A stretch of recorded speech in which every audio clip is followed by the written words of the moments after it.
समर सिंह एक संपन्न व्यापारी था। उसे अपने धन और कुल पर बहुत गर्व था। उसका मानना था कि केवल ऊंचे कुल में जन्म लेने वाले ही सफल हो सकते हैं। समर सिंह अक्सर अपनी पत्नी दामिनी के साथ व्यापारिक यात्राओं पर जाया करता था। एक दिन समर और दामिनी व्यापारिक यात्रा से लौट रहे थे। रास्ते में सांझ हो गई। समर ने अपने नौकर रामू को नदी किनारे पड़ाव लगाने का आदेश दिया। कुछ देर में ही रामू ने नदी किनारे पड़ाव लगा दिया। समर सिंह और दामिनी दोनों कुल और संस्कार की बातें कर रहे थे कि तभी वहां एक लड़का बकरी हाँकता हुआ दिखाई देता है। व्यापारी उसे देखकर कहता है, हाँ तो दामिनी, हम किस विषय में बात कर रहे थे? दामिनी बोली, आप बता रहे थे कि उच्च कुल में जन्म लेने वाला बालक ही बड़ा होकर विद्वान बनता है, शूद्र कुल में जन्म लेने वाला नहीं। बिल्कुल ठीक, वो देखो चरवाहे का लड़का भी मेरे कथन की पुष्टि कर रहा है। यह सुनकर दामिनी ने कहा, आपकी नहीं बल्कि मेरी बात की पुष्टि कर रहा है। मैंने आपको बताया था कि इंसान जन्म से नहीं संस्कारों से मूर्ख या विद्वान बनता है। व्यापारी ने पूछा, क्या तुम अपनी बात सिद्ध कर सकती हो? अवश्य, यदि अवसर मिले तो। यानी तुम कहना चाह रही हो कि मेरा कथन और मेरा अनुभव गलत है, यानी कि तुम मुझे मूर्ख और अनुभवहीन समझती हो। निकल जाओ यहां से और तब तक मुझे अपना मुंह मत दिखाना जब तक अपनी बात सिद्ध न कर दो। दामिनी ने व्यापारी की इस बात को सुनकर कहा, आपका आदेश सिर माथे, जो सच है वो सच ही रहेगा और मैं इसे सिद्ध करके भी दिखा दूंगी। इतने में व्यापारी का नौकर रामू वहां आकर कहने लगा, शांत हो जाइए मालिक। कुछ ही पल में जब व्यापारी का गुस्सा शांत हुआ तो वो अपनी पत्नी दामिनी से बोला, मुझे क्षमा कर दो दामिनी, क्रोध में तुम्हें मैं कुछ अप्रिय बातें कह गया। दामिनी ये सुनकर बोली, स्वामी, मुख से निकली बात और कमान से निकला तीर कभी वापस नहीं आता। अब तो मैं अपनी बात सिद्ध करके ही आपको अपना मुख दिखाऊंगी। रामू, तुम मेरे साथ चलोगे या मालिक का साथ दोगे? रामू ने कहा, आपके साथ मालकिन। व्यापारी ने फिर दामिनी से कहा, तुमने मुझे माफ नहीं किया दामिनी। दामिनी ने कहा, आप मेरे पति हैं मेरे स्वामी, पर बात मेरी प्रतिष्ठा की है। आओ रामू, चलें। व्यापारी ने दामिनी को रोकते हुए कहा, नहीं, तुम मुझे इस तरह से छोड़ के नहीं जा सकती हो दामिनी, कुछ सामाजिक परंपराओं के बारे में तो सोचो। दामिनी ने कहा, मैं आपसे सदा के लिए अलग नहीं हो रही स्वामी, विश्वास कीजिए हम बहुत जल्दी ही फिर मिलेंगे।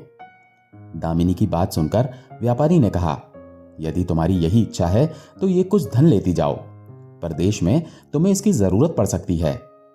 इसकी जरूरत नहीं है स्वामी, मैं एक व्यापारी की बेटी और पत्नी हूं, अपनी बुद्धि से धन कमाना जानती हूं।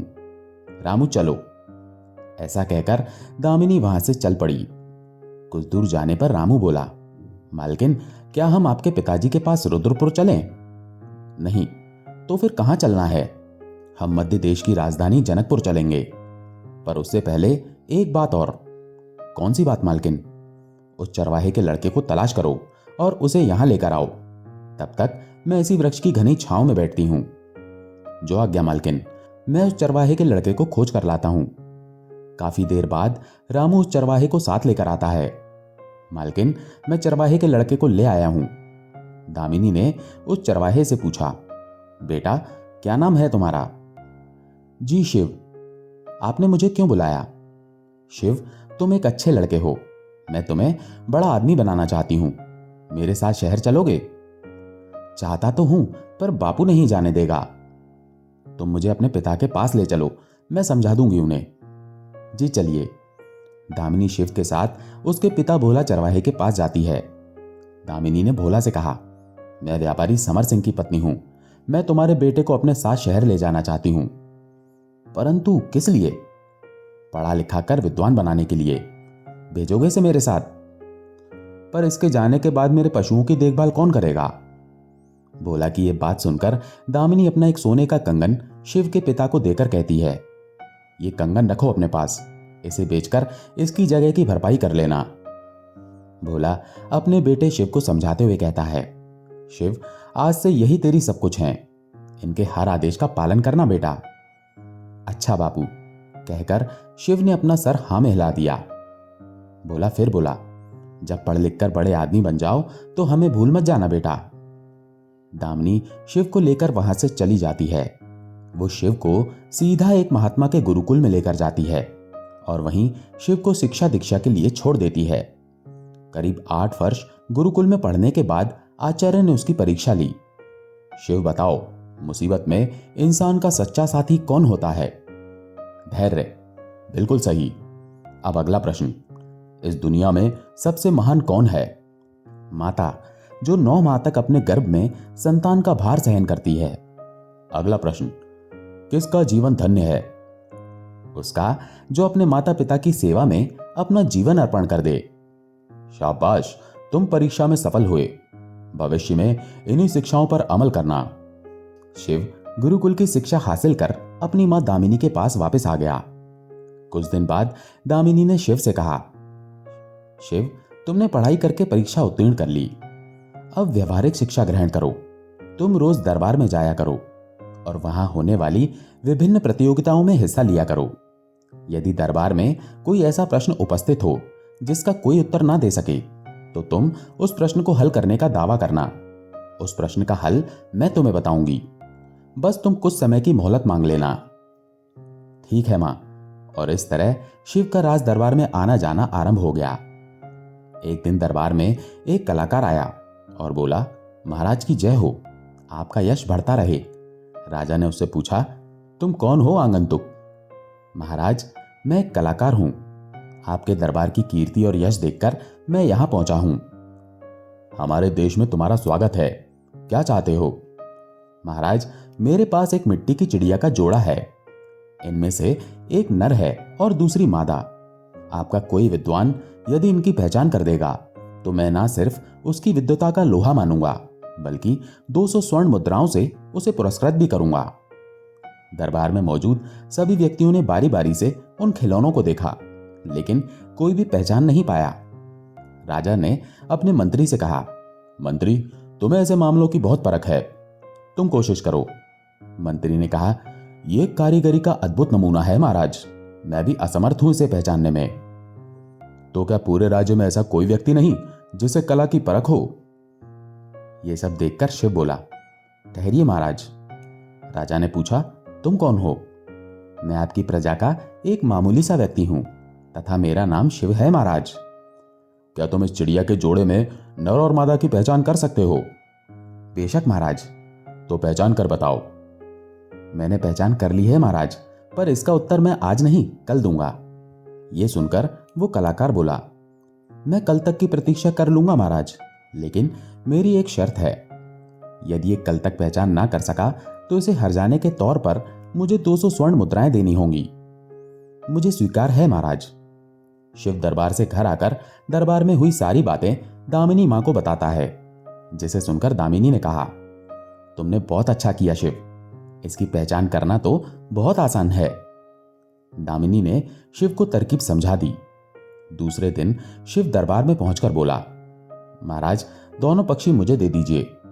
हाँ हाँ जरूर। शिव ने पहचान करनी आरंभ की।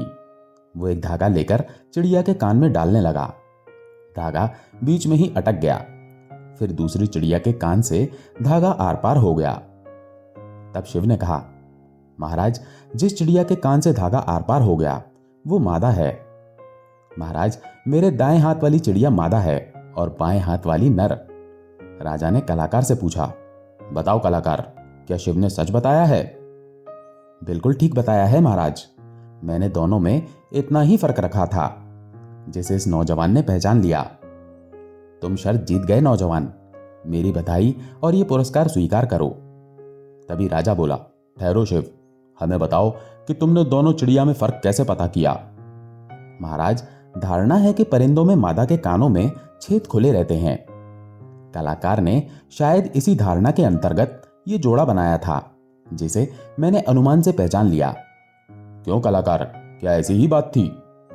हाँ, ऐसी ही बात थी महाराज, मैंने इसी धारणा के अंतर्गत दोनों नमूने तैयार किए थे। राजा शिव से बोला, शिव, तुमने जनकपुर राज्य का मस्तक ऊंचा किया है, हमें गर्व है तुम पर। शिव ने हाथ जोड़कर कहा, धन्यवाद महाराज। शिव, तुम हमसे भी कोई पुरस्कार मांगो, बोलो तुम्हें क्या दूं, धन या राज दरबार में कोई प्रतिष्ठित पद? महाराज, मैं ये कल सोचकर बताऊंगा। शिव दरबार से घर आकर दामिनी से कहने लगा, मां, महाराज मुझसे प्रसन्न है तथा पुरस्कार देना चाहते हैं। तुम ही बताओ कि मैं क्या मांगूं। दामिनी बोली, कल जब तुम राज दरबार जाओगे तब मुझसे पूछ लेना। अच्छा मां, ठीक है। दूसरे दिन जब शिव राज दरबार जाने लगा तो उसने दामिनी से कहा, मां, तुमने अभी तक राजा से पुरस्कार लेने के बारे में कुछ नहीं बताया। दामिनी ये सुनकर बोली, रात भर मैंने इस बारे में गंभीरता से सोचा। मेरी राय में तुम राजा से धन मांगने के बजाय राजा से अधिकार पत्र मांग लो। शिव ने चौंक कर कहा, कैसा अधिकार पत्र मां? दामिनी बोली, उस पुल का अधिकार पत्र जो पुल जनकपुर नदी पर बना है और जो बल्लभगढ़ और जनकपुर को जोड़ता है। तुम कहती हो तो मैं ऐसा ही करूंगा, पर मां, सिर्फ पुल का अधिकार पत्र मांगने का कारण मेरी समझ में नहीं आया। वक्त आने पर सब समझ जाओगे। शिव, मैं एक व्यापारी की बेटी हूं और इस पुल से मुझे बहुत सी उज्जवल संभावनाएं नजर आ रही हैं। ठीक है मां, जैसा आप उचित समझें। शिव राज दरबार के लिए जाते हुए सोचने लगा। समझ में नहीं आता मां को उस पुल में क्या उज्जवल संभावनाएं दिखाई दी। वो तो नगर से दूर एक निर्जन स्थान पर है। ये सोचते हुए वो दरबार पहुंचा। राज दरबार में राजा ने शिव से पूछा, शिव, तुम्हें क्या चाहिए? महाराज, मुझे जनकपुर नदी पर बने पुल का अधिकार पत्र चाहिए। उस पुल से कोई भी आने और जाने वाला व्यक्ति या वाहन मेरी आज्ञा के बिना पुल से ना गुजर सके। सिर्फ इतनी सी बात? हम तुम्हें उस पुल का अधिकार देते हैं। दामिनी ने पुल के पास अपना आवास बनाया। पुल पर यह सूचना लिख दी गई, सीमा शुल्क चुकाए बिना पुल में दाखिल ना हो। इस निर्देश के बाद अगले दिन शाम को शिव दामिनी से आकर कहने लगा, मां, चमत्कार हो गया। दिन में पुल से इतने वाहन गुजरे कि संभालना मुश्किल हो गया। ये रही आज की सारी आमदनी। ये कहकर उसने काफी सारी मुद्राएं दामिनी के हाथ में थमा दी। एक और शुभ सूचना दूं मां? रामू मामा बल्लभगढ़ से लौट आए हैं। कहां है रामू? दिखाई तो नहीं दे रहा। अश्वशाला में है, आते ही होंगे। इतने में रामू भी वहां आ गया और बोला, नमस्कार मालकिन। रामू, कैसे हो? बल्लभगढ़ में सब ठीक तो है? वहां सब ठीक है मालकिन। और मेरे मालिक, वे कैसे हैं? सेठ जी के बारे में तो सुना है कि वो 2 वर्ष बाद शहर से खूब धन कमाकर लौट रहे हैं। माल शहर ले जाने का रास्ता तो इसी पुल पर होकर है ना रामू? तब तो वे इस पुल से जरूर गुजरेंगे। उम्मीद तो यही है मालकिन। मैं उसी दिन की प्रतीक्षा में हूं जब उनके सामने मैं अपनी बात को प्रमाणित कर सकूं। रामू, तुम थक गए होगे, जाकर आराम करो, बाकी बातें सुबह होंगी। जैसी आपकी आज्ञा मालकिन। कुछ दिन बाद संध्या को व्यापारी समर सिंह अपने काफिले के साथ पुल पर पहुंचा और पुल से पहले लिखे हुए निर्देश को पढ़ने लगा। समस्त यात्रियों और वाहन चालकों को निर्देश, सीमा शुल्क चुकाए बिना पुल से ना गुजरें। उसने पुल पर खड़े एक कर्मचारी से कहा, सुनो भाई, पुल पर दाखिल होने का यह नया फरमान क्या हाल ही में जारी हुआ है? जी हां। ये लो शुल्क और पुल खोल दो। हमें अफसोस है सेठ जी, प्रवेश का समय खत्म हो चुका है। क्या मतलब? सेठ जी, शाम के 6 बजे पुल पर यातायात बंद कर दिया जाता है और फिर दूसरे दिन ही खोला जाता है। ऐसा ही आदेश है। अरे नहीं भाई, ऐसा जुल्म मत करो। सिर्फ कुछ देर के लिए पुल खोल दो, मैं तुम्हें दुगना शुल्क देने को तैयार हूं। सेठ जी, कानून सबके लिए समान है, पर मेरी मजबूरी तो समझो।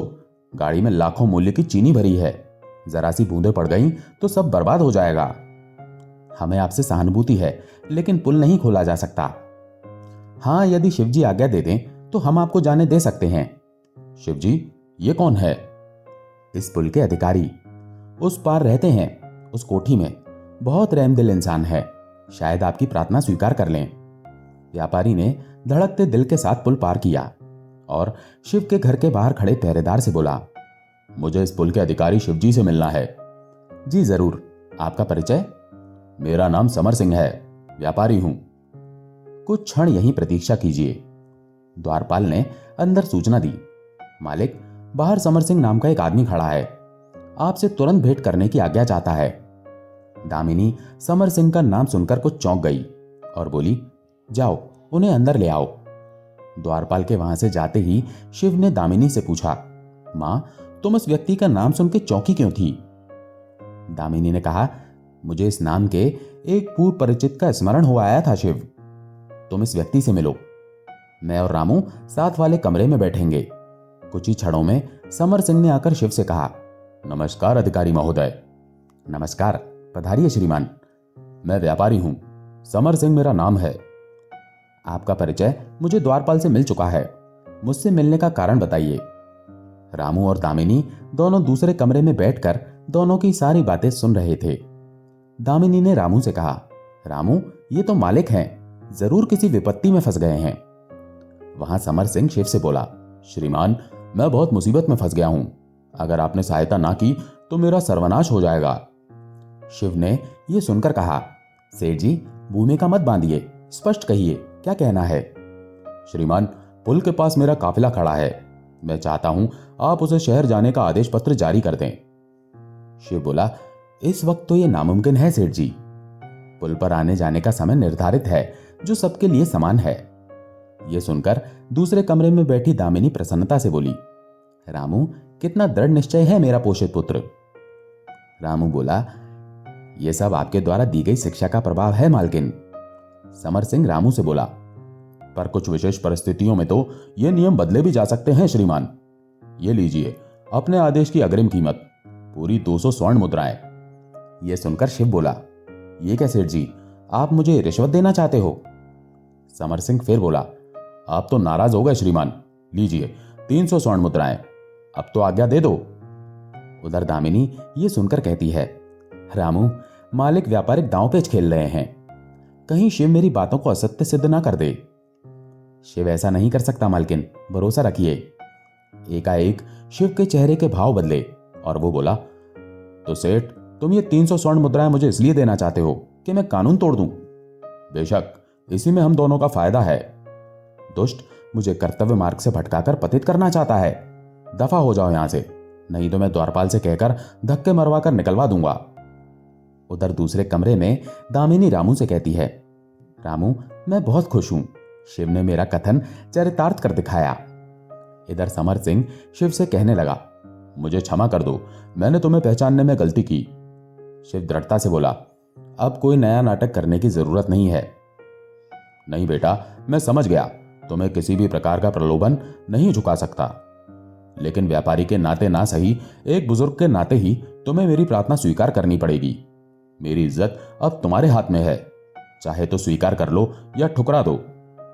ये कहकर व्यापारी समर सिंह शिव के पैर पकड़ने लगा तो शिव बोला, अरे सेठ, ये तुम क्या करते हो। तभी दूसरे कमरे में दामिनी कहती है, रामू, परीक्षा की घड़ी आ गई, बाहर चलो।